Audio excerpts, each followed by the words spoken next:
Hello, everybody. My name is Robert Gordon. I'm the president of the Chevy Chase Citizens Association. My co-host is Vice President Rasheen Carbon. I think you see him up on the screen. And helping with timing is Jory Barone, our secretary. Welcome to the Chevy Chase Citizens Association ANC 3-4G forum webinar. CCCA is the oldest NGO in the area representing people living in the community. We welcome all 9 candidates, and you've been gracious to participate in this. 5 of the 7 seats are uncontested. 2 are contested. But it's important to hear from all of our representatives. We have prepared questions that represent the most important issues in the neighborhood and are based on the input of local residents. And residents have had an opportunity over the last 2 weeks to send in their questions directly to me. Each candidate will have the opportunity to answer questions, but we may focus a bit more on the contested races. We ask the candidates to introduce themselves and name the single most important issue that they will champion in their role in the ANC. We ask that the audience prepare questions in the Q&A, and we hope that they will be answered during the course of this event. But if they're not, then we hope to be able to get to them. So without further ado, I'd like to ask each one of our candidates to introduce themselves and name the most important issue for them that they'll champion. And we're going to do it by single member district. So Lisa Gore, you're up first. Why did I know that, Robert? You just know me. Well, good evening, everyone. My name is Lisa Gore, and currently I'm an ANC Commissioner sitting. I'm also currently chair of ANC 3-4G. My single member district is 3-4G01, which is Hawthorne and portions of Barnaby Woods. So just to give you a little idea about my district, I'm the easternmost part of the ANC. My territory runs from Western Avenue, Oregon Avenue, up to Pinehurst Circle, back down across, I believe, Tennyson, and back over towards the park. It's 100% residential. I think maybe the only single member district that is 100% residential. I have portions of Rock Creek Park, so I enjoyed that. This will be my second term on the ANC. first term as president. And the issues that are really near and dear to my heart are transportation, smart land use. We have a lot of development going on in our ANC. And I know, Robert, you want us to kind of talk about the most important issue that we will champion, but we have so much going on in ANC 3-4G right now, to include the development of our civic core, the issues with transportation, Connecticut Avenue Concept C proposal that's going on. We'll get into a lot of that, but thank you very much. My single most probably issue that I will champion, that I want to champion, is transportation and infrastructure. Thank you. With that, John Higgins, 02, and John is the incumbent. Yes, Robert, I have some remarks I prepared. Best I could do was 2 minutes, 10 seconds. Okay. Think we can handle that? Think we can handle that? We're hoping for a minute and a half, but go ahead. Okay. It's important for us to hear what you have to say. Well, first of all, I welcome everyone to attending this meeting. I've been privileged to serve on the ANC for the past 2 years, and I've demonstrated effectiveness in serving our community by doing the time-consuming and hard work necessary to achieve real progress. I was a leader in restoring the M4 bus service, which has benefited students, commuters, and retirees. I wrote the Commission's testimony on WMATA's service, and I will continue to press for the E6 bus. I also contributed to the ANC's efforts to seek alternative locations for the Lafayette Pre-K, which resulted in a policy change for leasing needed facilities. With my other commissioners, I was highly engaged in our response to the DC Small Area Plan for ensuring more citizen engagement in the future of Chevy Chase. As treasurer, a position that requires integrity and trust, I voted for and administer ANC grants to the International Women's Democracy Center Feed the Family Program, the Potomac Appalachian Trail Club for Rock Creek Park maintenance, to historic Chevy Chase for the preservation of police and fire call boxes, and to the Chevy Chase Citizens Association for its outreach technology. And maybe we're using that tonight, Robert. I have deep roots in this community. As a resident for 40 years, my wife Katie and I moved to Knollwood 3 years ago. Katie taught at Murch Elementary School for 20 years, where our children attended grammar school. I also coached DC youth soccer for 8 years. Professionally, I was a local reporter in New Jersey and then covered regional economic issues for Business Week magazine, followed by 10 years on the magazine's national desk. My experience in covering both local and national government has been a benefit for my ANC work. As a resident of Knollwood, I am well aware of senior issues, but my commitment to our community, as you can see, extends well beyond this facility. My approach is to be deliberate and thoughtful and to consider all sides of various issues. Many neighbors have commented me on that approach, as you can see from my endorsements. In essence, I walk the walk, and I work well with my ANC team to advance the interests of our community. And picking up on Lisa's model, my district extends from Oregon on the east to Utah on the west, from Military on the south to Aberfoyle on the north. I agree with Lisa. We have a lot of issues. It's hard to pick one out that's of most priority. I think the small area plan is a big one. It's a long-term situation, but it also has so many repercussions on infrastructure, education, social issues. I think that's probably the one I would prioritize. Thanks, Robert. Thank you, John. Bruce Sherman is challenging for that role. So with that, Bruce, please begin. Thank you, Robert. It's a pleasure to be here tonight. I want to thank CCCA for hosting the forum. I especially want to acknowledge neighbors just down the street at Knollwood. I look forward to meeting you in person if you're viewing and listening tonight soon to discuss your neighborhood priorities. Let me spend just a minute introducing myself, since I might not be as familiar as others, of course, to the community. I'm a neighbor. I'm not a politician. My wife Jane and I are 25-year residents of Chevy Chase on Nebraska Avenue. We've raised our 3 children here, and we plan to retire here.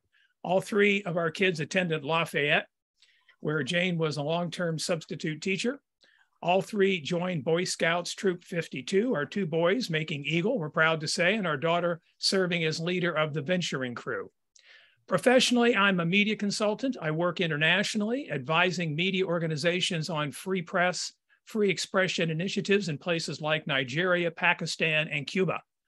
For several decades, I was a senior executive, head of strategy, research, marketing, and development for all U.S. government-funded international media, including Voice of America and Radio Free Europe, Radio Liberty, which today are at the forefront of combating Russian propaganda about the war in Ukraine. I've traveled to some 70 countries in support of democracy. I've now decided to turn my attention to nurturing democracy in our own neighborhood. The ANC is compelling to me for the very reason my career has been, to make government responsive to the citizens and to give the citizens an effective voice in their community's affairs. I want to be clear that I'm not running to advance any agenda of my own. I'm running to discern and represent the agenda of my fellow residents. I would note that a problem I have witnessed in our neighborhood as I have made the rounds and spoken to members of our community. I've now been to each of the 642 households in single member District 02. I've spoken to hundreds of our neighbors. We've had a number of small group gatherings. And one thing that stands out is that most of our residents are not aware of the work our ANC is doing, or even who their sitting commissioner is. The widespread disengagement of the neighbors means that it's impossible to realize the full promise and purpose of the ANC. We can talk more about this later, Robert. I have a plan to remedy this, and I hope we can get into it a little bit later, but I look forward to the discussion. Thank you. We'll have many questions touching on those issues. Thank you. Jim Nash, this is an uncontested race. Well, hello, everybody. Yeah, I'm Jim Nash, and I am running unopposed for single member District 03, currently represented by Randy Speck, who is retiring. This district is the southwestern one in the ANC, I believe. It's west of Broad Branch, and it goes the way it sort of followed Broad Branch, also on the south, and then it reaches up a little bit north. I have lived in Washington, D.C. for 40 years, and I've lived in this neighborhood for 10. And excuse me, I would say if I had to pick, don't think I could pick one issue, but if I could pick two of the most important issues for me, and I think for our neighborhood, it would be the small area plan that's already been mentioned, and transportation, public transportation, traffic safety, that sort of thing. We're going to be touching on both of those, so thank you. Mm-hmm. Michael Zeldin. Oh, Michael. Hello, Robert. Thank you. Thanks to Chevy Chase Citizens Association. I am Michael Zeldin. I represent 3G04. I'm running for re-election uncontested. Thankfully, last time around, I ran in a contested race, which is much less pleasant. My tenure in District of Columbia goes back to about 1969. I've been here a little over 50 years, and I've worked in various roles in government and in private sector. And presently, I spend much of my time talking on CNN and other media outlets on legal issues, as well as hosting a podcast called That Said with Michael Zeldin, which addresses books by authors on topics relevant to our community. My district stretches from Lafayette Elementary School over to Western Avenue, bounded by Broad Branch and Utah. Because Lafayette Elementary is in my district, it is the front and center issue for me.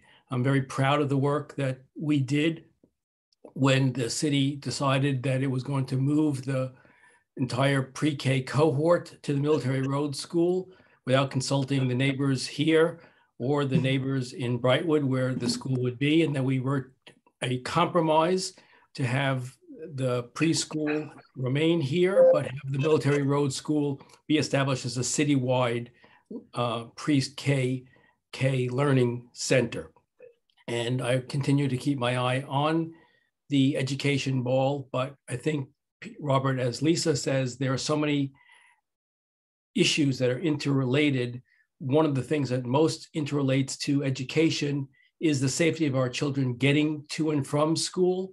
And so I've focused a lot of my time on traffic calming measures, especially around the perimeter to Lafayette. But I think that a broader approach to traffic safety and pedestrian well-being, including the safety of children who ride their bicycles to Connecticut Avenue and back, is very important. Thank you. Thank you very much, Michael. The next candidate is Peter Lynch. He's an incumbent in 05. So Peter? No, he's not. What? He's not an incumbent in 05. Oh, I'm sorry. Connie is plowing out. Thank you for correcting that. Well, at any rate, great to be here, and thanks to all the folks that have joined on. We really appreciate it. My name is Peter Lynch. I'm a native Washingtonian. I grew up in the neighborhood. Actually, today I just passed a baseball field where I learned to play myself. So it would be an honor to serve the family, friends, and longtime neighbors that are in this community on the ANC. I'm a high school English teacher, and I've been involved in DC civics since I came back to town in 2015. I'm the second vice president of the Ward 3 Dems. I'm the head of the Ward 3 Dems Statehood Committee. I've served on the Ward 3 Democrats Education Committee. I was on the Chevy Chase Small Area Plan, where I tried to include the voices of apartment residents. I live in an apartment on Connecticut Avenue. I may be one of the few ANC representatives that live in an apartment. I was on the Chevy Chase Anti-Racism Task Force. I also serve on my church's Anti-Racism Task Force at St. Columba's. During the pandemic, I helped Ward 3 Mutual Aid get funds from the ANC for the great work that they do. And during my time living here, I've always stayed in tune to ANC issues. My number one issue, and I've been telling residents this, is engagement, getting people involved, getting people participating, making sure folks are aware of what the ANC can do and is doing and what's on the horizon. In my ANC, there are over 1,500 registered voters. And I think when we all come together and we share our ideas, and the wealth of knowledge that so many great citizens around here have, we can do incredible things. I look forward to working with you all, and thank you for your time. Thank you. Next up is Norm Nickel. Thank you, Robert. I'm Norm Nickel, and I've lived in the neighborhood for about 7 years with my wife and 2 children.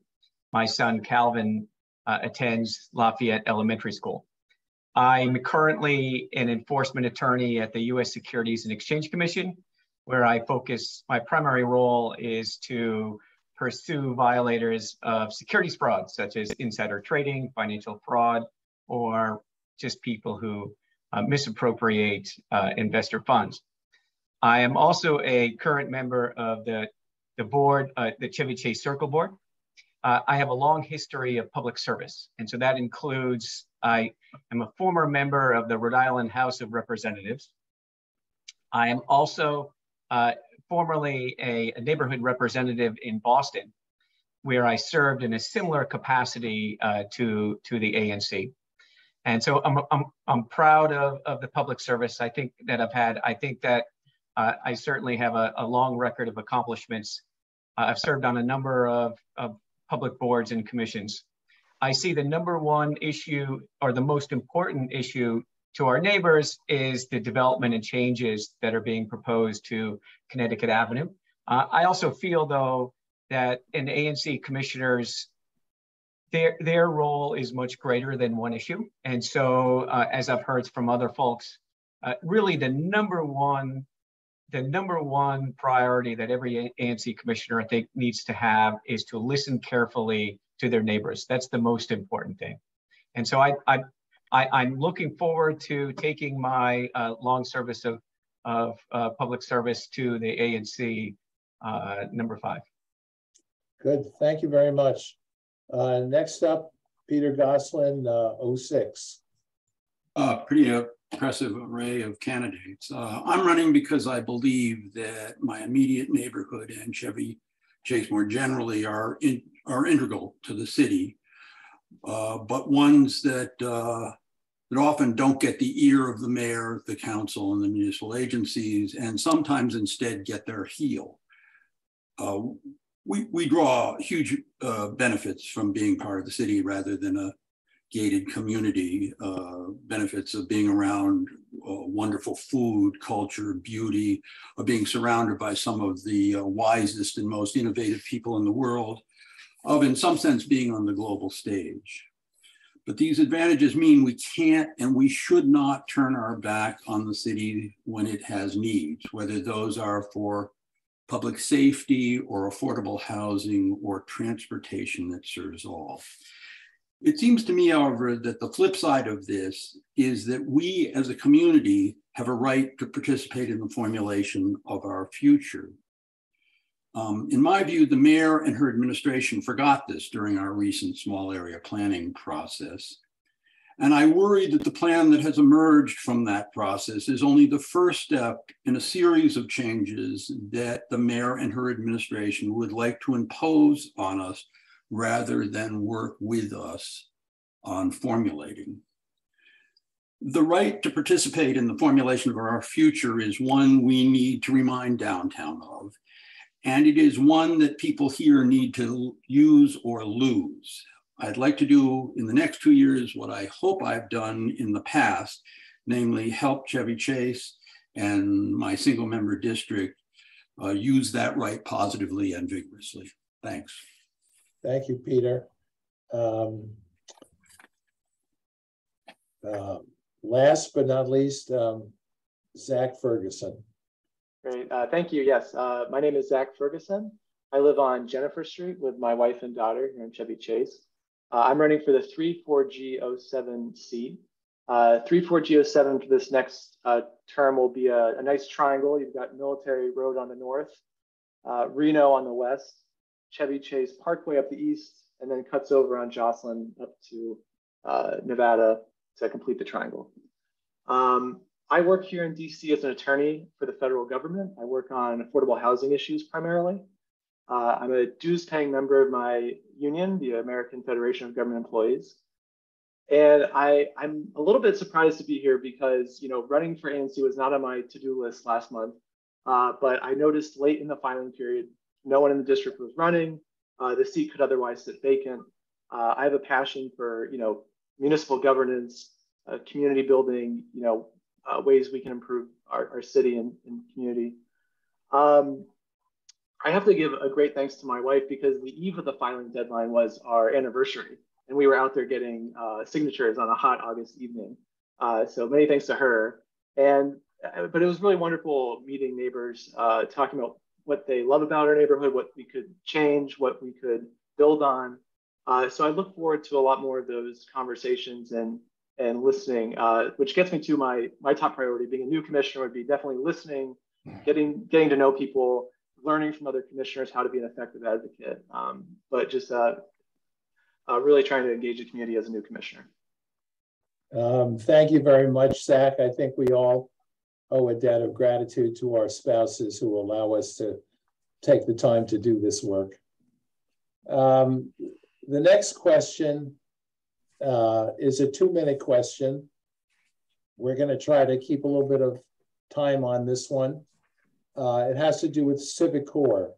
And this is going to be, the question is going to be asked by Rasheen Carbon, our Vice President. Thank you, Robert. Redeveloping the Chevy Chase Library and the Chevy Chase Community Center in various forms has been under discussion for decades. What can the ANC and particularly you do to accelerate the process? What is your vision for the future of the complex? And how do you factor in affordable housing? You'll have 2 minutes to answer that. And the order will be the same as we started with Lisa Gore to start. And you're very knowledgeable about this issue, so I think starting with you makes sense. So let me just say that the civic core, and particularly the library and the community center, is our best avenue to bring affordable housing to the Chevy Chase area. We know that the mayor, I believe it was Peter that was talking about some of the mayor's agenda. And, you know, a lot of the things that we react upon are the mayor's agenda. And this one definitely is one in terms of her goal for Rock Creek West. We know that Chevy Chase in this area, Rock Creek West, has the least affordable housing units in the city. So this is part of our duty and responsibility to contribute to that. I am a big advocate for affordable housing, not only affordable housing, but deeply affordable housing.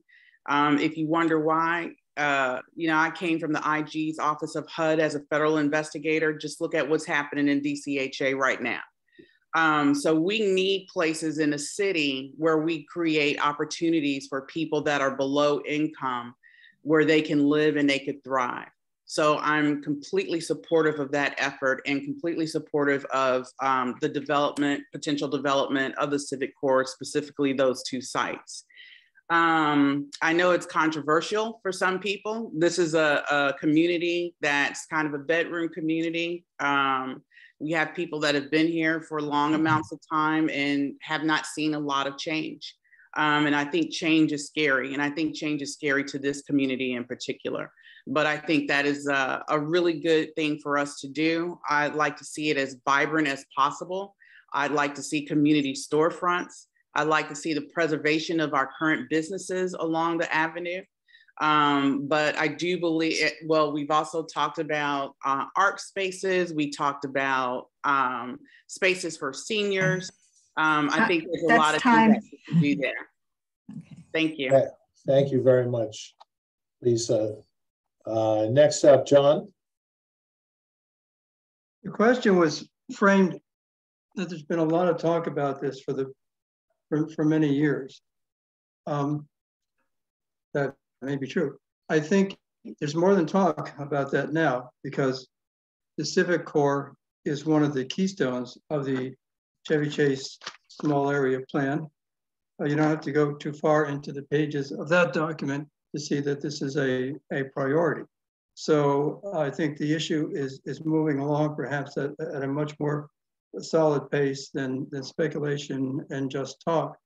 And there are also some particulars about that. What is envisioned is that the core would be restructured with the same facilities that it has now, the community center and the library, with the potential for residential housing on top. Including a segment of affordable housing.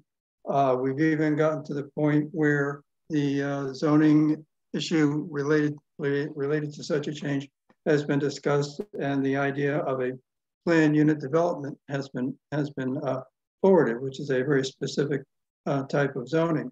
So I think it's much more along and in a more in a more tangible way than it has been.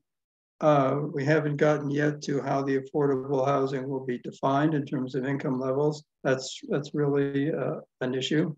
And also, of course, I have raised and others on the commission have raised that any increase in residency in this area has to be supported by infrastructure.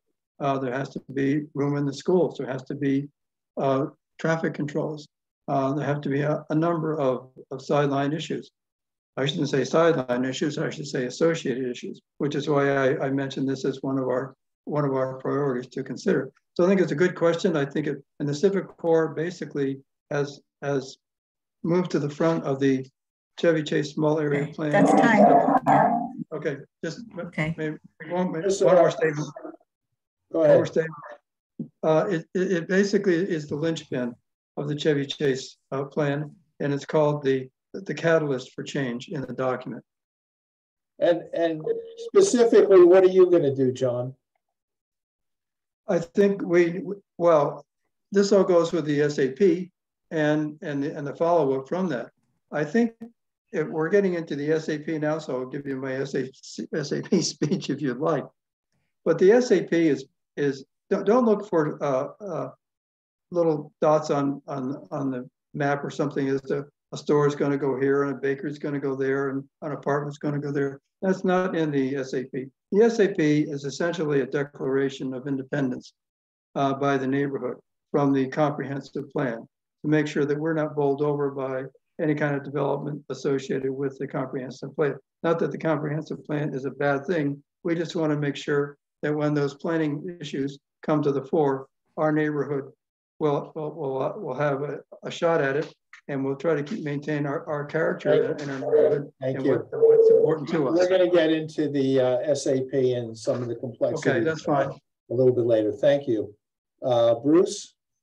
So when I listen to our residents in single member District 2, the small area plan comes up in conversation. There are a number of other issues that are more immediate for our residents. As I noted, my aim is to listen carefully, as others have indicated, and reflect the priorities of the residents in our single member district.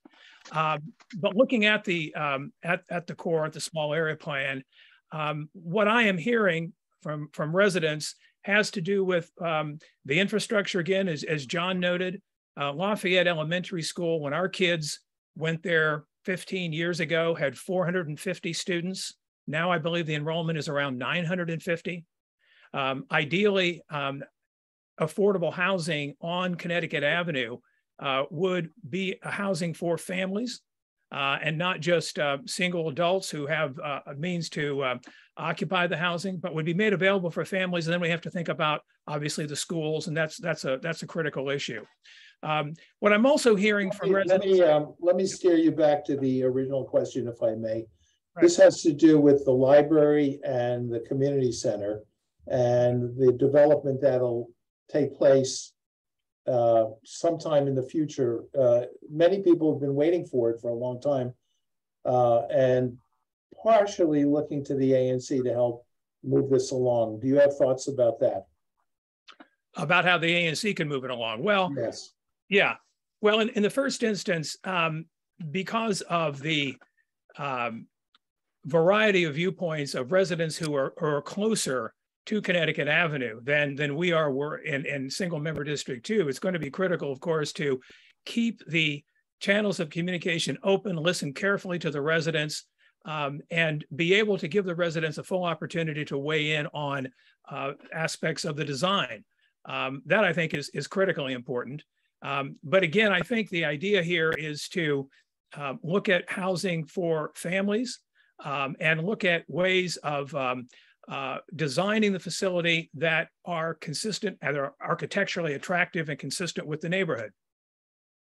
Okay, thank you. Jim? Yeah, as they say in Congress, I would like to associate myself with Lisa Gore's remarks on this issue. And I would just add a couple of other notes. I have been working with unhoused people as a volunteer since I retired 10 years ago. And we may not see it much up here, but there are people dying on our streets, and that's a big deal for me. And so affordable housing is lacking here, and we owe it to the residents of the city to which we belong, where we live, to step up and do something about this. And I would add that there's not all affordable housing is the same. Too often the affordable housing pieces go to the richest of the three slots. And so I would want to make sure that we reserve a good number of those slots for the people at the lowest end of the affordable housing sector. And obviously we have to listen to neighbors and what they want based on the signs I see around about maybe it's virtue signaling, but it seems like people here are on board with this for the most part. It will be a change, and so we have to manage that change in an appropriate way. But I think if we do that, we can move the needle. And I think we owe it to our fellow citizens. Thank you. Thank you. Michael, you've been working on this for quite some time. What I'm thinking about is not only affordable housing, but also the infrastructure, the buildings that will be put on that site. Your thoughts? So Robert, will you restate the question? I've lost it. I will restate the question. Rasheen. Redeveloping the Chevy Chase Library and the Chevy Chase Community Center in various forms has been under discussion for decades. What can the ANC, and particularly you, do to accelerate the process? And what is your vision for the future of that complex? And how do you factor in affordable housing? Okay, so the ANC collectively has been working on this issue through the small area plan process. We have passed resolutions on March 22nd, 2021 and May the 9th, 2022, which outlines our goals for development of the Chevy Chase business corridor, the infrastructure, which includes the Chevy Chase Library and Community Center. As outlined in these resolutions, we all support development of that in a way that's consistent with the tradition of our neighborhood and including in it affordable housing and workforce housing. And we have discussed long and hard what the terms affordable and workforce means. And one of the things that Lisa and I and John Higgins and others, Peter, all of us essentially have been pushing for is the notion that affordability include the right of purchase and that these not be rental units, because that does not allow for the acquisition of wealth and the transition of wealth generationally. And so that's an incredibly important aspect of when you say affordable or workforce, what it is that we're going to try to do. None of us can do anything individually in answer to your question. We can only work collectively as an ANC. And the thing that I can say most about the ANC to date in my 2 years there is that we have worked, we've disagreed on some issues, but we have worked collectively toward a uniform vision of our community, the library complex being one example of that, where we all believe it needs to be developed. It needs to be developed consistent with the values of our community, and those have to include affordability, but affordability and workforce must include right of purchase, not high-end rentals for singles, as Jim points out. Thank you. Next up, Peter. Lynch or Gosling? Peter Lynch. Thank you. I'll take this. Look, I think the Chevy Chase Community Center and the library can definitely use an upgrade. There's no doubt about that. I just talked to a lady that lives in ANC3 and her mother goes there to do Tai Chi, I think it was. And that's one of her outlets as an elderly woman in her 90s. So it's a tremendously valuable place, and our public spaces are. We've got to preserve them. But being on the small area plan and talking to residents, I think people came down with a couple different priorities, one of which was to keep the aesthetics of this area, and that's fine. One was to improve the community center. Another was, and I think a lot of people agreed on this, to improve affordability, which I also agree with. And another is to improve the vibrancy of Connecticut Avenue. I think we can do all of these things, and we don't have to be either or about this. At the end of the council hearing on the small area plan, there was talk about using eminent domain to try to see what could be done with the Wells Fargo lot. I thought ideas like that were really interesting, where we can open up the great area we have to other folks in the city, but we can also preserve the great public spaces that we have too. So I think the role of the ANC is going to be to have to listen to all of its constituents and everybody here, get people involved and try to guide this towards a place where we can have affordability, we can have a great community center, we can have a thriving Connecticut Avenue corridor, and we don't have to pick and choose between these things, and we can do it in a way that preserves the great sense of community that we have here. So I hope to help do that on the ANC. Thank you, Peter.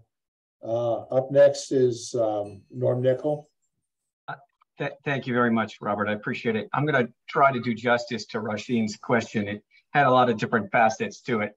So first of all, on the library, yes, right. Our neighborhood's been attempting to get a new library for a long time. It's really important. I would see my role as an ANC commissioner to doing my utmost to make sure it happens, whether you're picking up the phone, whether you're calling for hearings, whether you're asking people from the city to come and speak to the neighborhoods and move it along.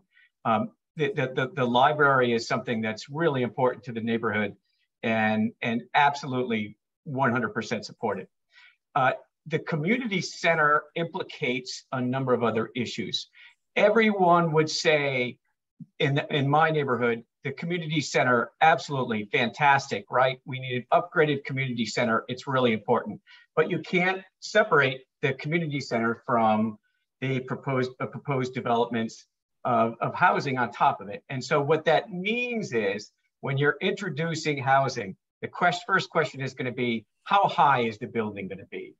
How many units are going to be in there? Are they going to need parking? Are they going to be sending kids to school? Are they going to be adding traffic to the neighborhood? And what opportunities do we have on the affordable housing component? For example, what I would love to see is I'd love to see the city come forward and say, you know what? We should be taking care of our teachers. We should be allowing the Lafayette Elementary School teachers to live there. We should be allowing our police and fire to be able to live in the affordable housing. And so we should be having hearings and discussing how we see this go forward and how high are these buildings going to be, whether they're going to be above the community center or elsewhere in the corridor between Legation and the Chevy Chase Circle. Thank you. Peter Goslin. Don't forget me. Look, a lot of residents have affection for these buildings. I mean, I have affection for the library. It was the first place in the community I let my twins go to on their own. But both those buildings are old. They were built as if in a suburban office park angled away from the street and not like a Main Street building that defined the street. They need to be replaced. I think, to Rasheen's point, this may have rumbled along for many, many years, but I think particularly when the mayor wins her third term, this thing's going to go like a bullet. And the issues, I see three issues for the community: making sure the community has a voice in what gets built there. And I'm going to come back to this issue, but by voice, I mean more than what we saw in the small area plan of isolated individuals answering pre-cooked questions or yes or no's to already decided approaches. Striking a balance, and this is going to be a very tricky issue, between size and acceptability to the community, especially immediate neighbors.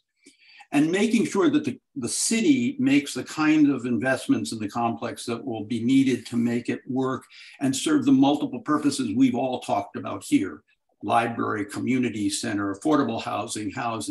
I think here, principally, we're probably going to have to talk about underground parking.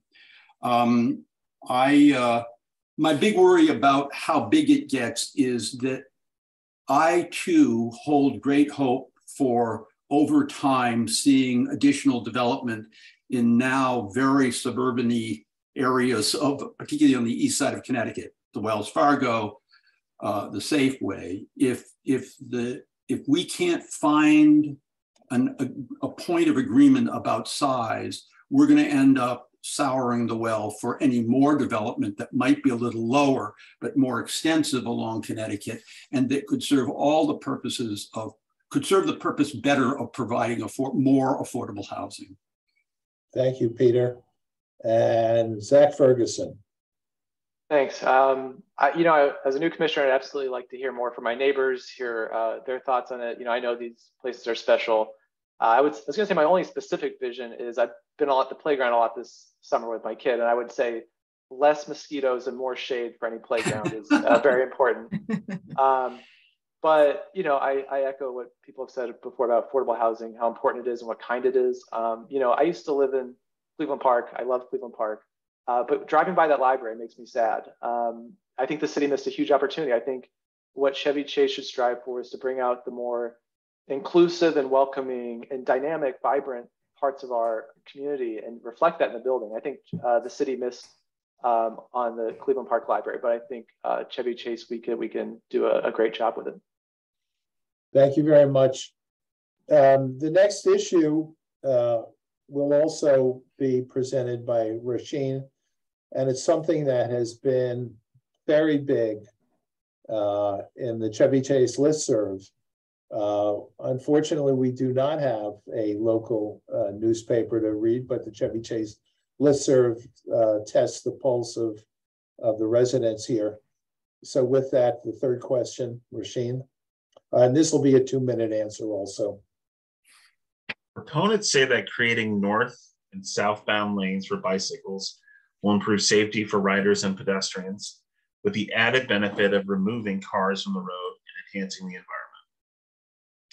Opponents say that, and this is from a resident, shrinking capacity does nothing to reduce dependency on cars, but rather makes driving much worse. Giving drivers less roadway is not an enhancement. Local businesses also oppose the proposal. Where do you stand on the mayor's concept C, or do you have any better idea?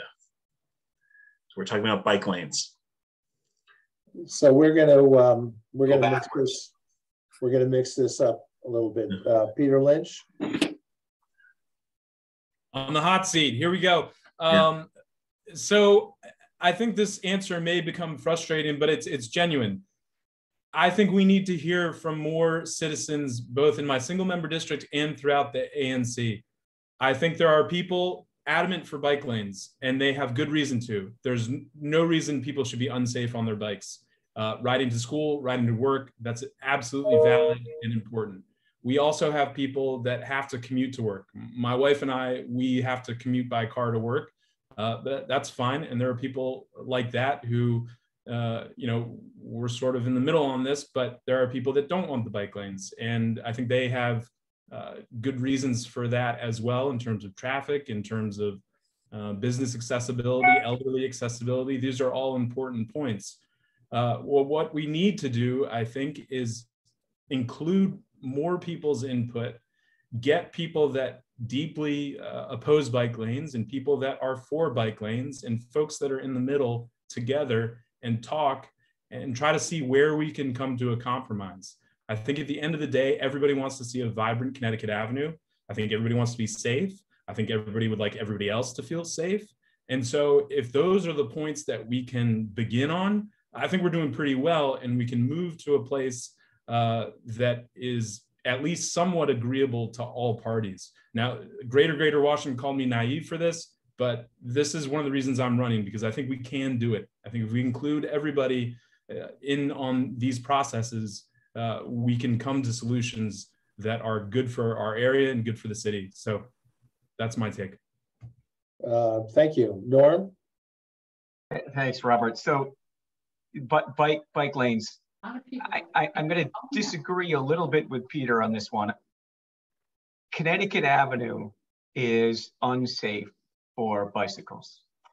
And when you walk around the neighborhood, I think that the message from the neighborhood is actually clear. Number one, bike lanes or finding a way to have it to be safe to bike is absolutely critical. It is dangerous.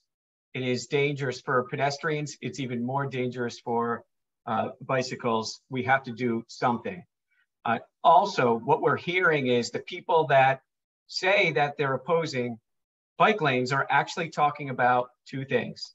They want to be heard regarding accessibility, and they want to be heard regarding parking. What's going to happen with those two things? I don't see them all as mutually exclusive, and I think I understand exactly what we need to do. And so we can't, the current status quo is not okay. We cannot continue to allow biking, encourage biking on Connecticut Avenue. It is too dangerous. We all need to do something about it. So we do need safe and efficient bike lanes. At the same time, we need to allow the folks that are saying, what are we going to do with accessibility? What are we going to do with parking? Again, they're not mutually exclusive. Those people are not saying, I don't want it to be safe to bike. They're saying that I think we are not adequately addressing accessibility and we're not adequately addressing parking. I think we can address all of them. And that's what I would encourage that we do. The ANC, as you know, already approved the bike lanes. DDOT has said that they're moving forward, period. But that doesn't mean that we can't come forward and say, as you're coming out with a more conceptual plan next year, that we can't come together and say, how are you addressing everything? Are these particular bike lanes the safest? Are we addressing accessibility and parking? And I'll say one more thing. I just left, I was in Boston last week, and Boston is really attacking this head on. And they are having safe, controlled signals for bikes in addition to cars. And I think we should be considering things like that too. Norm, would you consider one lane instead of two? I would consider one lane versus two, and it also might depend on where it is, right? Because right now, a lot of people were talking about the disruption between Legation and the Circle, but there's not a plan for that right now. And so that would be a big disruption, right, to the neighborhood if it was two lanes. And it's possible that what should be done is we should be focused on how we're going to move the bikes from DuPont to Legation and in an efficient way. If I'm not an expert on this, but if one lane makes more sense, then we should consider one lane. But I do think we need to address safety for bicycles on Connecticut.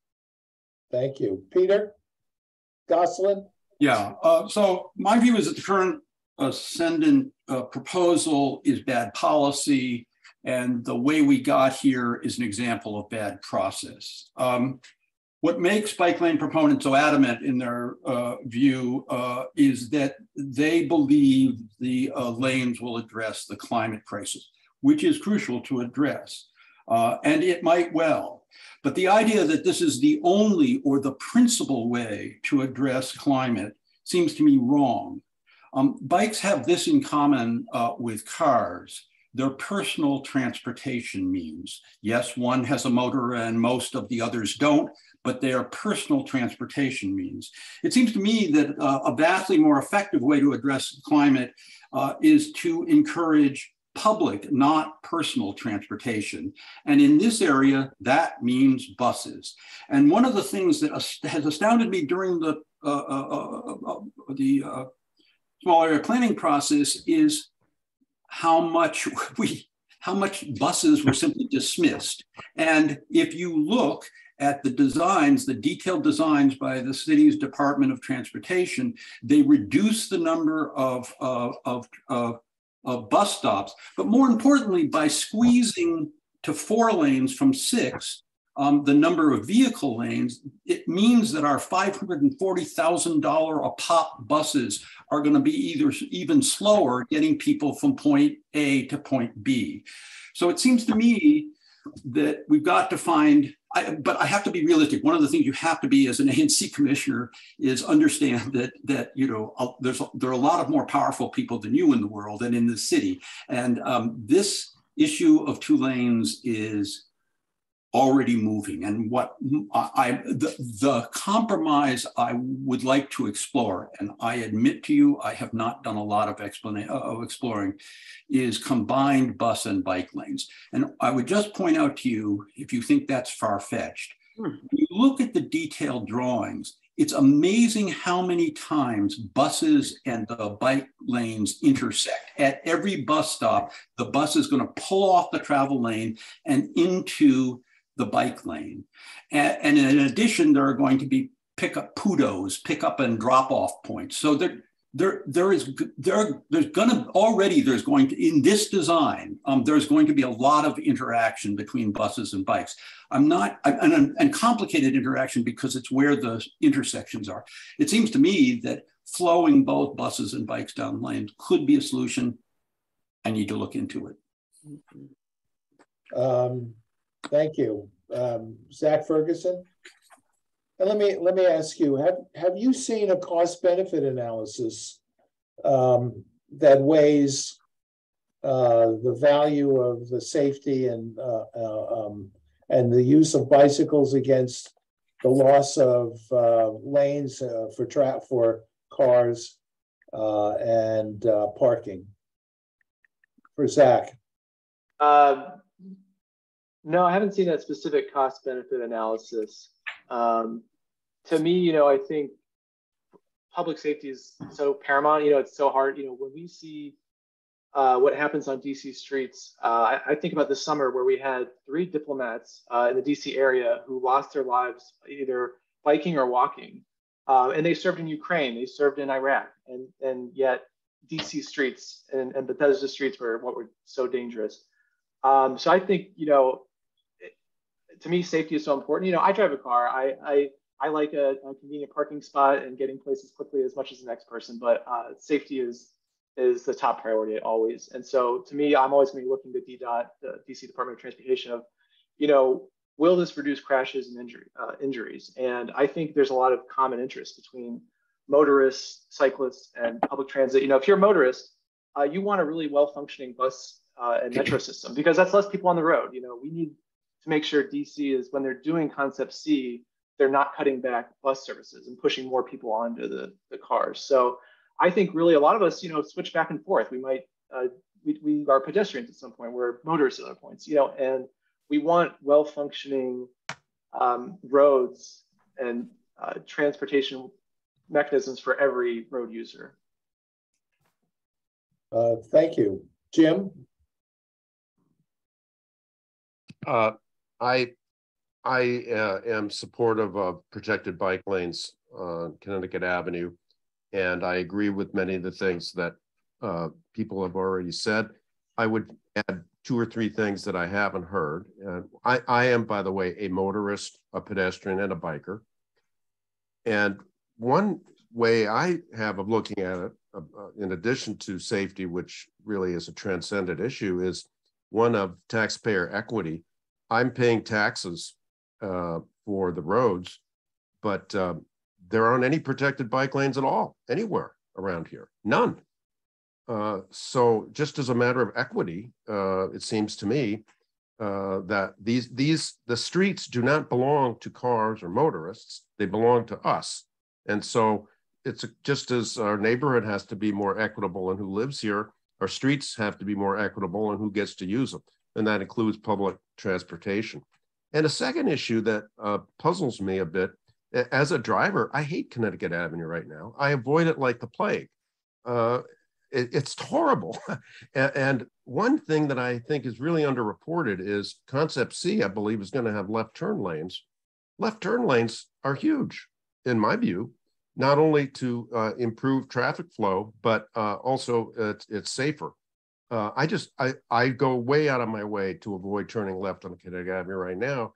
And right now, if you're in the right lane, you can get behind a bus, you don't go anywhere, or a parked car, you don't go anywhere. You get in the left turn lane, someone turns left, and you're done. You got to wait a whole light cycle.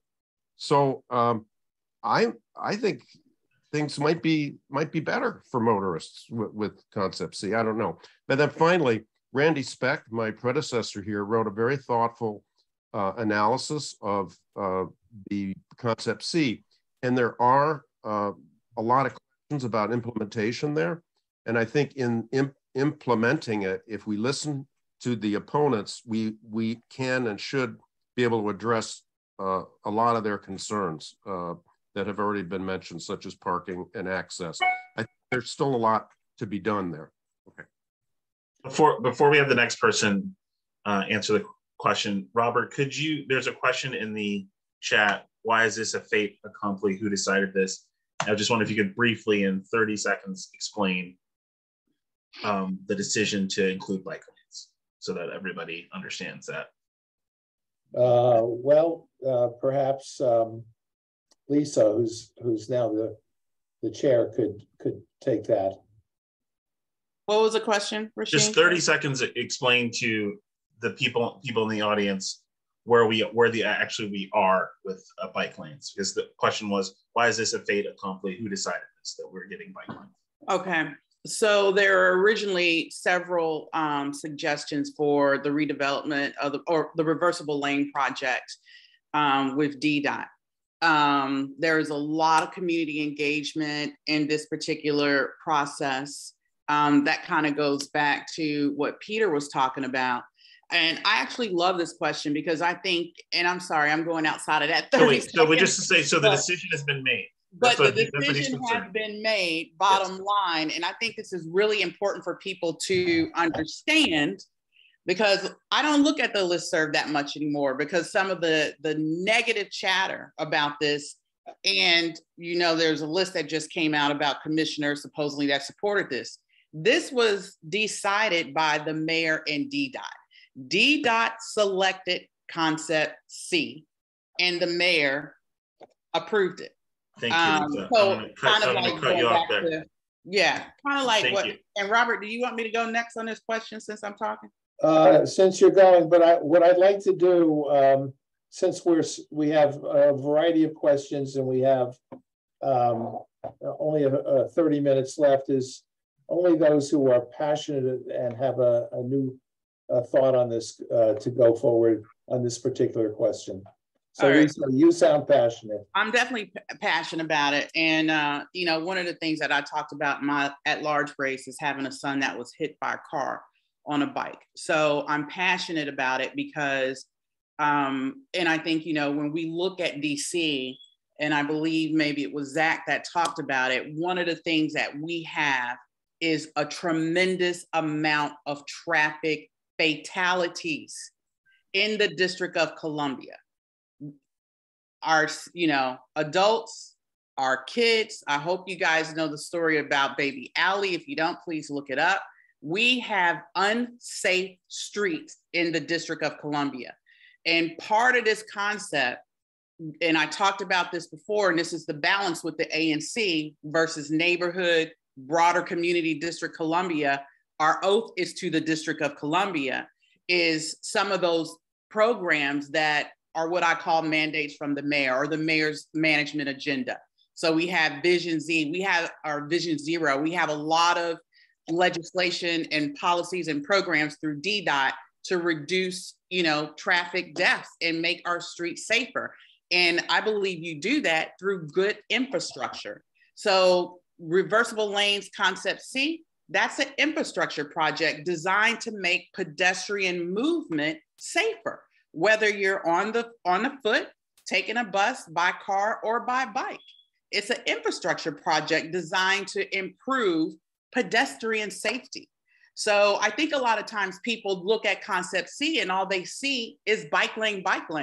But I believe, who was it that brought this up? One of the other candidates also brought up, the left turn lanes. The whole design is to make Connecticut Avenue, which is a racetrack, safer for our pedestrians. The crosswalks are shorter, so our seniors can get across there a lot faster. We got rid of the reversible lanes, protected bike lanes, absolutely. The other thing is this is a connected corridor. So it's not just, the Chevy Chase portion of Connecticut Avenue, and it's not just Connecticut Avenue. The design from the mayor's office is that we have connected bicycle protected bike lanes throughout the city. And the reason for that is because they want to reduce car trips. But I also go back to, I believe it was Commissioner Gosselin's point in terms of further transportation models. So I think, as a community, and just to kind of sum this up, one of the things as an ANC, and we're going to have at our next meeting, someone from DDOT to actually give an overview of where we are, facts, about the bike lane itself, and hopefully a broader perspective of the whole concept. So I would really like for people not to just think about it in terms of bike lanes. It's an infrastructure project designed to make Connecticut Avenue safer, which is desperately needed. Desperately needed. Thank you, Lisa. I think Peter Lynch wants to jump back in quickly, and then we'll move on to the next. Thank you very much. I agree with Lisa. The safety level is intolerable. We can't have those deaths and those injuries. I'm an educator by trade, and I think if we were to walk down Connecticut Avenue and poll random people and talk to our neighbors, I think the great majority of folks are not aware of the finite details, are not necessarily aware of exactly how this process is moving forward. And one of my biggest priorities on the ANC is going to be making this much more clear for our citizens and trying to include folks and trying to, along the way, explain explicitly, clearly what is going on and what's at stake.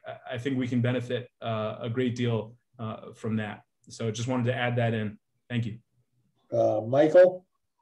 I don't want to speak long on this because I do think the people in contested races should do most of the talking. But for those who are asking the questions about this, the Advisory Neighborhood Commission took up the Concept C issue, and we proposed, we have a resolution which was passed and can be found on the website. It was presented back in April of 2021 and adopted on a 5-to-1 vote. It gives the whole history of this. But the thing that's important to keep in mind on a going forward basis is Concept C is a concept. As Lisa says, it's a traffic safety concept triggered in part by the reversible lanes issue.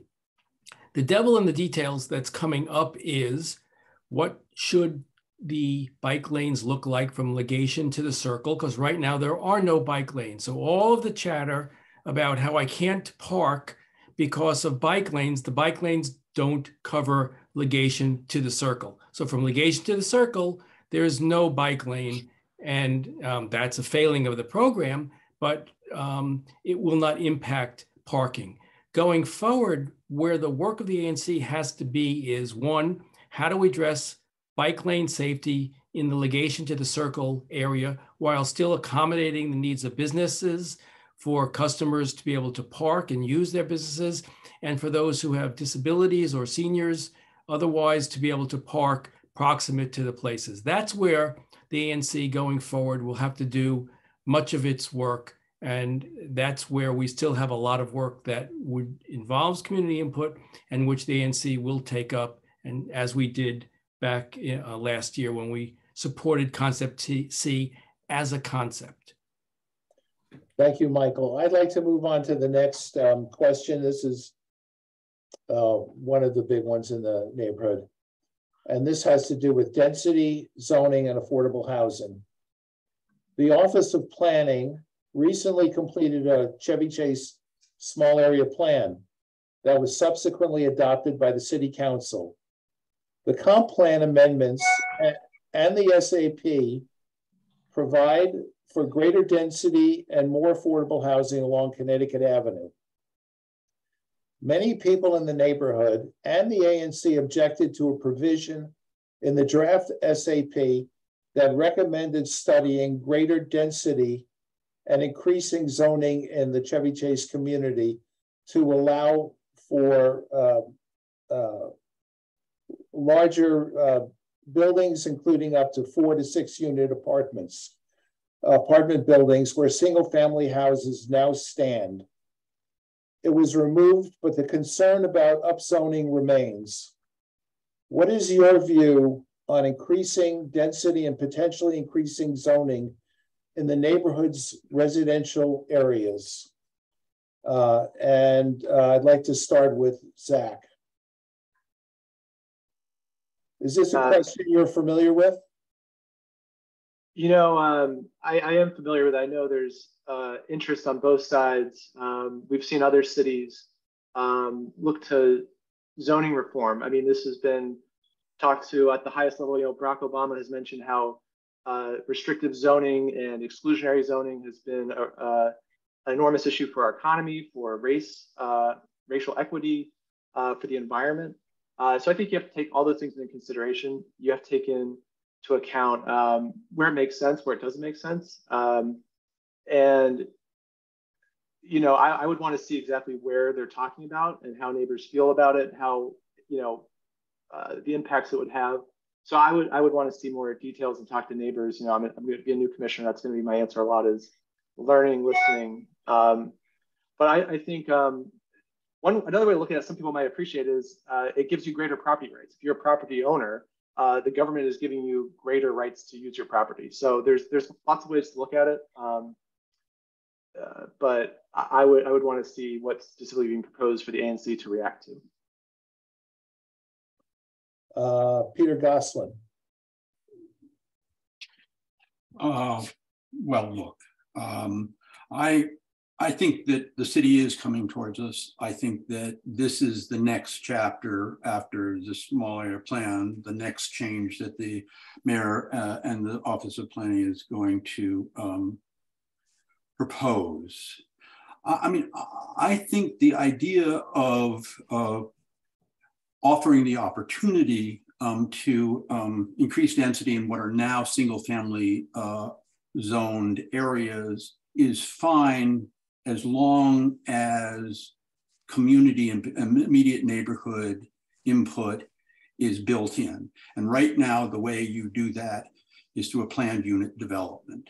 Now, the affordable housing advocates are going to say that's too slow. And my own take on this right now is, let's try to get some stuff on Connecticut Avenue and deal with this battle in a few years. But my going in position is that you are asking for real trouble if you don't ensure you don't build in community and immediate neighborhood input, serious input, when you move it to individual, to single family zoning areas. And I just say, for people looking at this issue now and thinking forward to the next few years, just look at Montgomery County and MoCo Thrive, MoCo 2050. This proposal is on the table in Montgomery County for within a mile, or is it 2 miles, at least? I don't know, within a mile of train and metro stops. And I think the Montgomery County Council have voted to ask for the planning director to resign. It's caused a whole hullabaloo, so it's not going to be an easy issue. Peter, thank you. I do want to remind the panelists that the comprehensive plan will be reviewed in the next year or so, and this will definitely come up. So it's more of an urgent matter than one might consider. Norm? Thank you, Robert. I'm only speaking for my single member district, which is relatively small. Other than Connecticut Avenue, there really isn't any room to add additional housing. And we've talked a lot tonight about infrastructure. The infrastructure also can't handle extra housing off of Connecticut Avenue. So for single member district number 5, there's really no place to add density. Peter Lynch? Yeah, I was on the Chevy Chase small area plan, and this is where some of the confusion comes in, because the document is very vague. And unless I'm wrong, I don't believe that it is solidified that there will be added buildings in single family zoned areas yet. Now, if there were down, I don't think so. Not solidified by law, and not. You're right. I'm sorry? You're right. Right. So it's not there yet. And let's not get ahead of ourselves. Now, supposing if down the line it were to come to be, I don't think we're talking about enormous Bethesda high rises next to single family houses. If there were 2-story condos, I would be okay with that. And I think we do have room for that. And there is a housing crisis in the city. that needs addressing. And I'm not necessarily saying that's the right option, but I think we need to put into perspective what is being proposed and what is currently on the table. So those sorts of buildings are not on the table right now. But I'll come back to something I've been saying throughout this whole campaign. We need people involved. We need people paying attention. We need people showing up to meetings. And we also need an ANC that is communicating all of these things explicitly, clearly to everyone involved. Just posting meetings on the listserv and Nextdoor is not going to catch people. If we have 3-hour-long meetings, families with kids and jobs are just going to, it's going to get missed. We don't have any postings on Connecticut Avenue. I think there was one point during the Chevy Chase small area plan where Connie and I went up and down Connecticut Avenue posting up flyers. But aside from that, the ANC doesn't have a place to post messaging. We're missing too many people on these big issues. We cannot make these decisions based off of meetings with 30 people at them. I think at the most, the Chevy Chase small area plan had around 300 participants weigh in. I have over 1,500 registered voters just in my single member district. We can absolutely do better. And I think we all have to weigh in and participate. And my last point is, I think we're not too far apart from each other. I think people care about affordable housing. I think they care about the small community feel.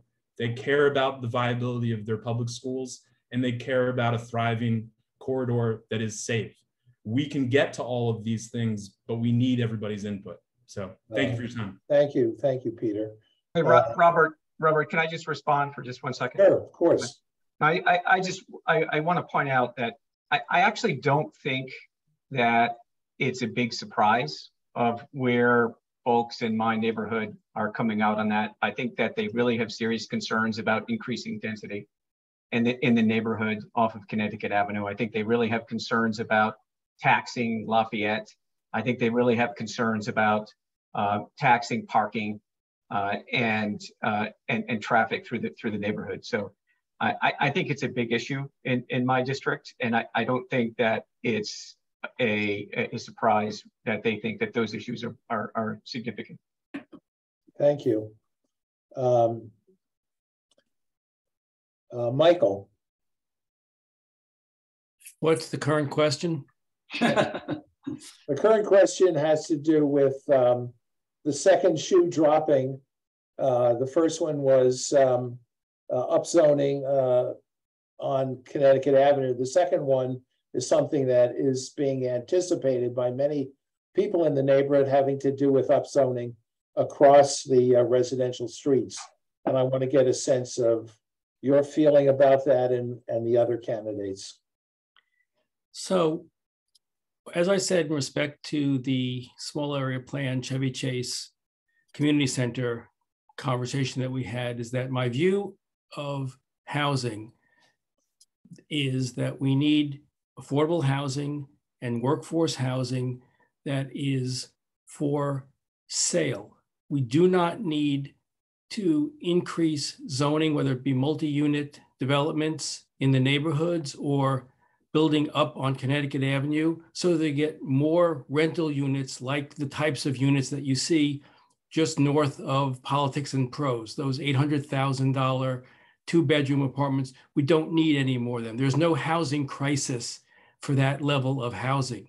So when we speak about housing and affordability and development, when I see a plan that truly addresses that question and has a solution for it, I'll support it. Until then, I'd rather us be designated as a historic district and have a greater control over the nature and type of development that takes place in our community.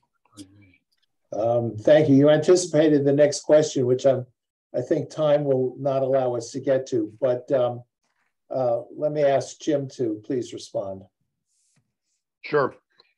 Okay, well, this is where I am going to have a little chance to say what I think the job of an ANC commissioner is. I would start out on this issue going for greater density. even though I live surrounded by single family houses. And it would not be great to lose my view of the sunrise or the sunset by a high-rise building. I wouldn't like that, but I would say fine, because I think I live in a city, and my interests have to be sometimes sacrificed for the greater good. That said, it's not just me, so then I listen to what my neighbors have to say about it, and I don't know at this point what they think. So this would be where I would want to listen to them. But then in the end, though, I believe as a commissioner, I'm going to have to balance what the people around me want and what I think is best for the city. And I am going to be more persuaded by people who are not only concerned about their own interests, but who are themselves trying to do what I'm doing, which is to balance self-interest with the common good. That's it. Thank you. In the contested race, John Higgins, please, same question. I think we have to get a definition of terms here, and what do we really mean by gentle density, which is what this is called. I have mentioned, and Michael has reinforced the notion of ownership and wealth creation. So I don't think my district would be terribly thrilled to have a whole lot of increased density. I think maybe there might be an acceptable duplex here and there sprinkled in the neighborhood that might work, but I think that would be about it. And I don't think that fits the definition of density. So I think that might be sort of a non-starter. So, and also, if we're thinking about increasing density, the places to do it would be where you could have apartment buildings. And I agree with Michael, those apartments could be condominiums.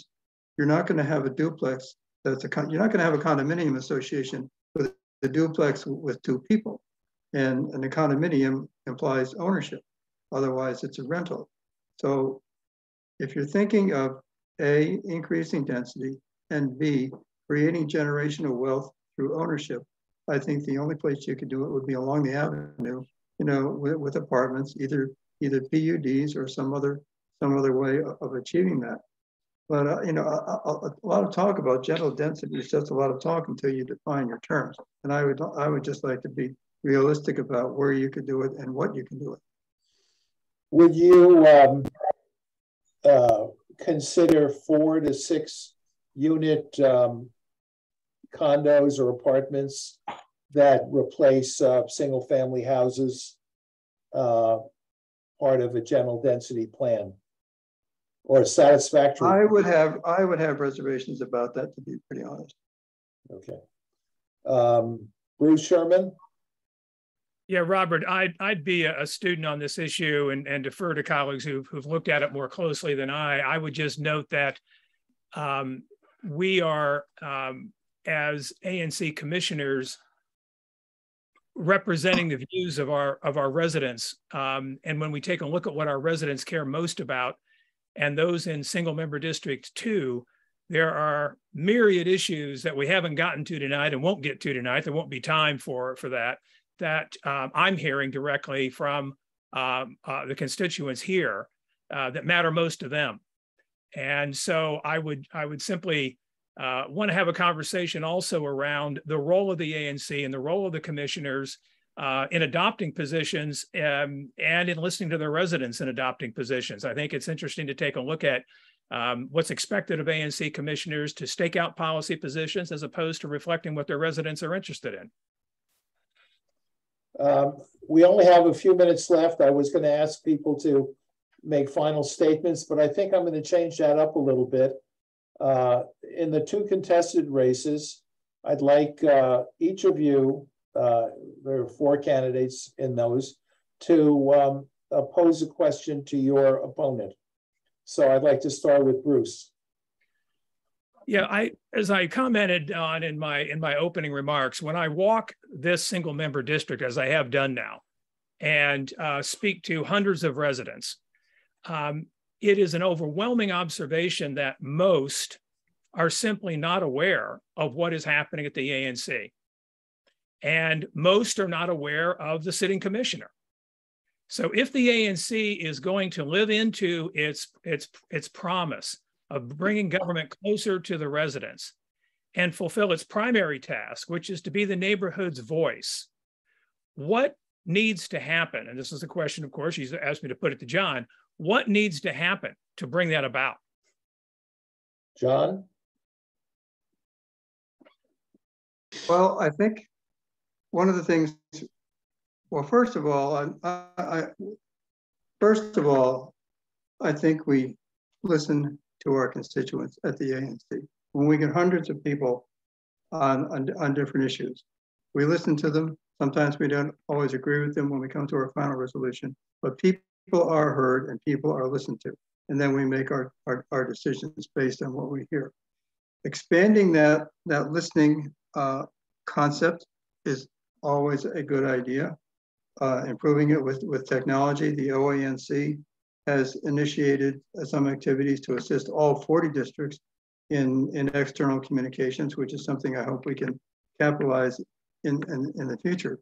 So I don't think that's an unacceptable aspiration, and I would support that through any means we can adopt.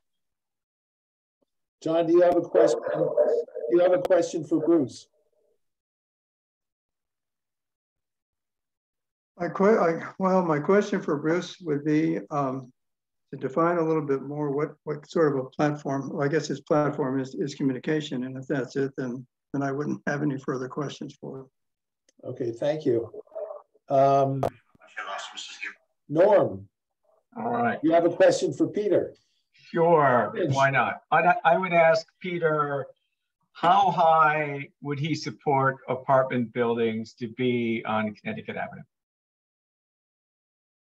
I'm going to come back to my main position on the campaign, which is hearing from neighbors, soliciting their advice, talking to them, getting their feedback. I think we've already heard from many of them, and there is a spirit of opening up this area to affordability and to new development, but not necessarily enormous development that has a piddling amount of affordability and does not fit in with the neighborhood. So I think we can come to some sort of a consensus there if we all come together and participate in this process. And so again, I just go back to the folks in our single member district, the over 1,500 registered voters in that area and around the ANC as well. Thanks, Norm. Peter, do you have a question? Well, just following up on Bruce's point and question. So I only know Bruce from a 9-month process and that we at the ANC engaged in around the Episcopal Center for Children and Murray School proposal. We had all of us, including you, Bruce, had some rather substantial turnout. Did you find, skip the outcome, did you find that wasn't a fulsome debate? So what I think needs to happen and what I propose to do is to be very, very present in the community, to continue to walk the streets of the neighborhood, to be available to people, to get to know people on an individual basis. As commissioner, I would hold periodic Zoom listening sessions to augment the opportunity for input that comes through the ANC meetings. I would use online surveys to further gauge citizen sentiment on key issues. I would implement a monthly email newsletter that would inform the residents of key business before the ANC, and also particularly give them an opportunity to weigh in on and understand what's coming up and be able to weigh in at the early stages of the development of recommendations by the ANC. And I would use some innovations, frankly. I think it's possible to use to have a network of liaison people working within the single member district to be a secondary line of communication with the residents. Nothing works better than word of mouth. Nothing works better than being in touch with the community. And I would seek to be a catalyst for that kind of activity. I would convene special meetings with our residents to look at solutions to problems. I'll give you an example of something we're doing on October 18th, in fact, which is to gather a group of parents of young children who are very concerned on Northampton and Rittenhouse and other streets about the safety of their kids walking to Lafayette. We have in our single member district the former head of DDOT. Some of you know Tom Downs. He's a great expert, and he's going to be sitting with these residents, parents of small children, to look at the kinds of solutions that could be developed to the problems that they're experiencing with excessive speeding, cut through traffic from Utah over to Oregon. So, Peter, the notion is that we, I think, can be much more proactive and reach out and engage the citizens in ways that would bring them into the process. I'm going to have to cut you off there. Peter Lynch, do you have an opportunity to ask your question? I did not, and would love it.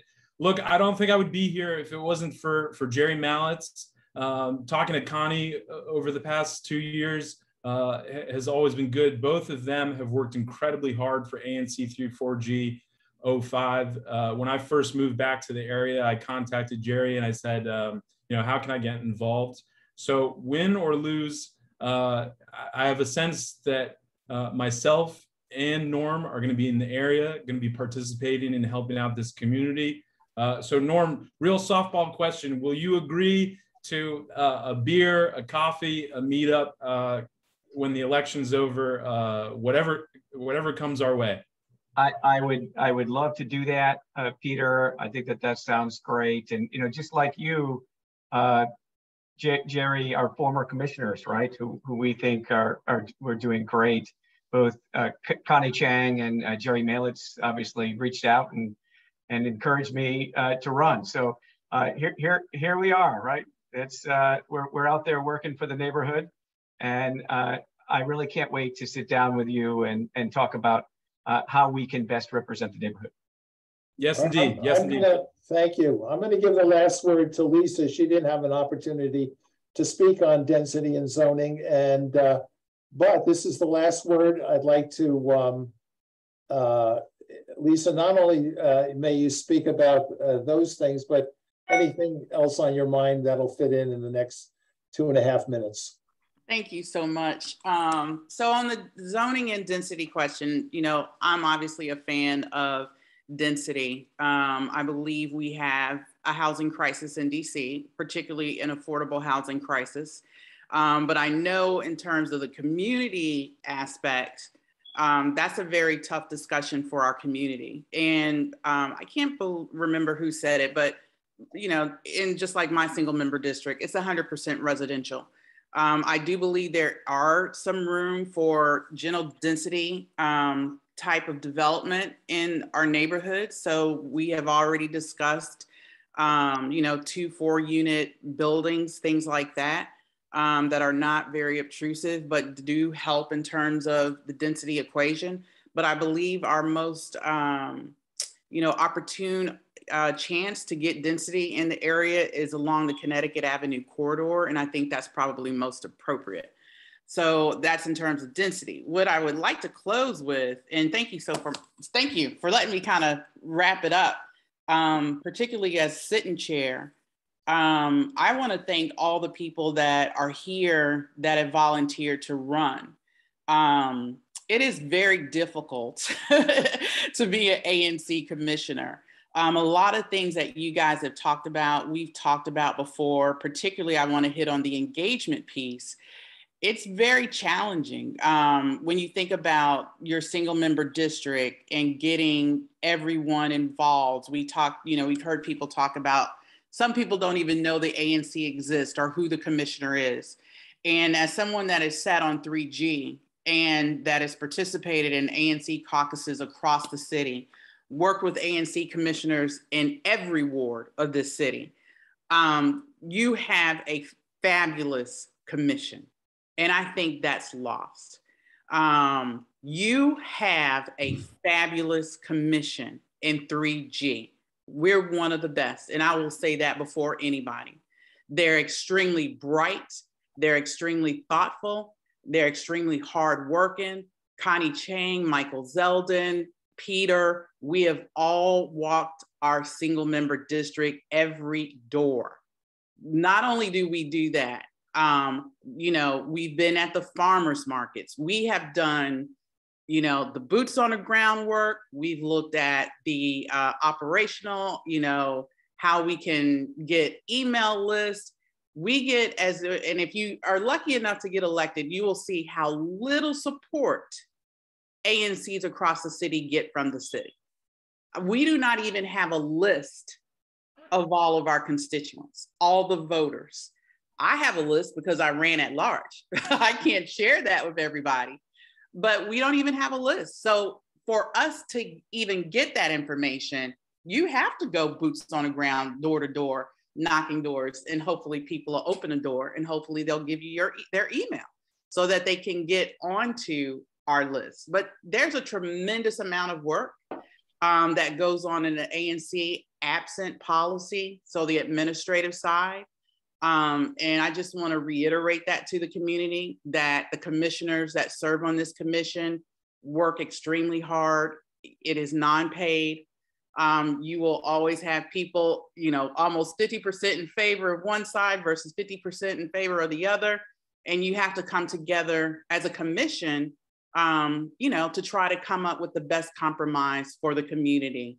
And that's the one thing I would like to leave everybody with. So whoever gets elected, congratulations. I wish you all the best of luck, especially contested races, because I know they're very tough.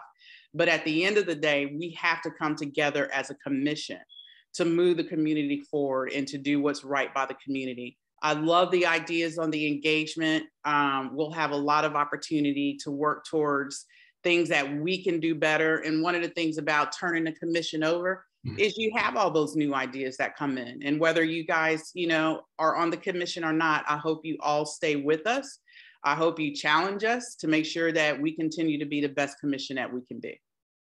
Thank you. That's a terrific wrap up. But I did notice that Michael Zeldin had his hand up for a while. Are you going to add to what Lisa just said, or do you want to take your hand down?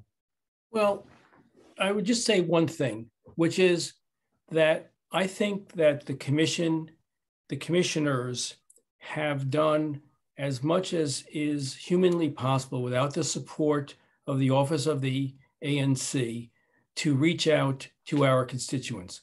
All of us, Connie and I, spent 10 weeks in a row at the farmers market soliciting opinions. During the school issue about the military road school, we sent out surveys. We communicate on every listserv that exists and on Jerry Malice's newsletter. When I was in a contested election, knocked on doors 3 times, every door in our household. I maintain whatever list I can get, but we don't have emails. We can't send generally to people, and we can't get that from the city. So I just want to make sure, because there's an implication that we're not doing a very good job in trying to reach out to our constituents. That's the only thing I want to say is I don't think that's fair. I think we do as good a job as technology allows us to do from the city, and all of us are walking the neighborhoods, showing up at block parties and the Chevy Chase Farmers Market as many weekends as our schedules permit. Thank you. Thank you very much. Thank you, all of you, all 9 candidates. Thank you for Rasheen. Thank you, Jory, for your hard work watching the clock. I take away from this a very good feeling that all 9 candidates have said regularly that they want to listen to their constituents. CCCA does have a monthly newsletter and bulletins. We'd be pleased to put stories out about the main topics. I know that Jerry Mallitz has a monthly newsletter. He puts out regular reports on the neighborhood. One final note is we have a forum tomorrow night by the for the Ward 3 City Council members. We had great participation this evening. There were over 70 people listening in. I hope we get that and more tomorrow. So thank you so much. And I will be attending ANC meetings, hopefully in person, but perhaps virtually. Thank you so much. Thank you, Robert. Thank you, Robert. Thank you, Robert. Bye-bye. Bye-bye. Bye, everybody. Bye.